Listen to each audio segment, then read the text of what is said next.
Армысыз қазақ елі. Баршаңызға Алланың сәлемі болсын. Соңғы ролик салдым я, 3 күн болды. 3 күннің ішінде Қазақстанда деп айтпайын, бүткіл әлемде керемет өзгерістер болды. Соның бірі Россияда тәжік баланың өлгені болса, табиғаттың апаты Меккеден бастап жатыр, Дубайда енді суда жүріп жүр.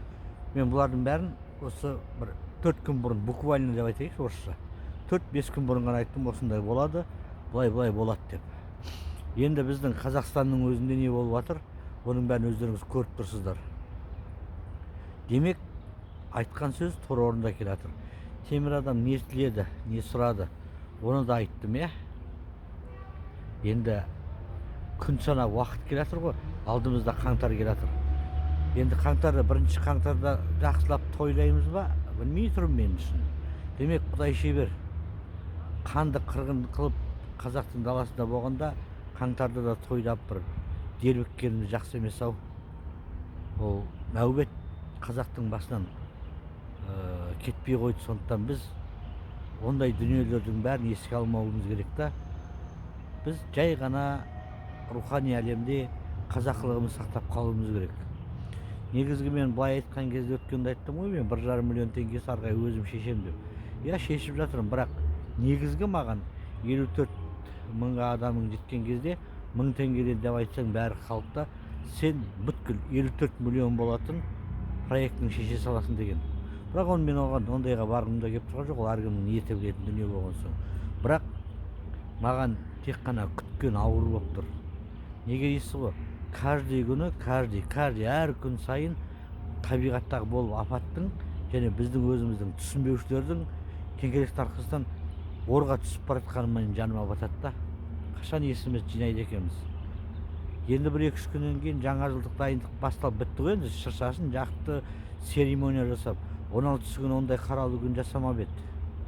Еш уақытта ой мероприятие жеңісте ондай жасамайды. Тек шыршаның жаққанына дейін керемет миллиондаған ақша беріп, тек қана Алматының өзінде Бәленбай районында, Бәленбай жерде шыршаның жану ритуалын өткізді. Сондықтан мен ойлаймын, халық естеріңіз жинасаңдар, босқа қырылып Неге дейсіздер ғой? Әлем уже қазаққа кеп тығылды ғой. Қазақстанның жерін талауға кірді. Енді қашан бірігеді екенбіз? Біреуміз анау болып, біреуміз мынау болып, біреуміз торғай болып, біреуміз орысша айтқанда петух болып біттік қой. Қашан қазақ деген ұлт болып бізге бірігеміз? Менің айтайын дегенім, қазақ уақыт аз қалды. Әлем уже өз ақшаларын беріп тұрсындар, суға кетеді деп өткенде Корея жақтарда айттым ғой, Жапондар, де, олар уже Қазақстанға ақша құйды. Не үшін құйды? Қала салуға ма? Жоқ әлде өздерінің есі дұрыс адамдарын көшіріп әкелу керек па? Осындай дүниелер бізде қаптайды. Сондықтан қазақ есің жинап, етегіңді жауып, бір жерге қарай жиналатын кез келді. Күн өте тығыз, уақыт өте тығыз, жылдам айналып жатыр. 2026 әлемге қазақ өзін паш ететін жыл. Демек, 1 қаңтардан бастап біз шошаңдағанды қою керекпіз. Я, ол жаңа жыл шығар, бірақ жай қарапайым ғана атап, ұмытпайық кешегі қаңтардағы қырылғандарды. Бар болыңыздар ағайын.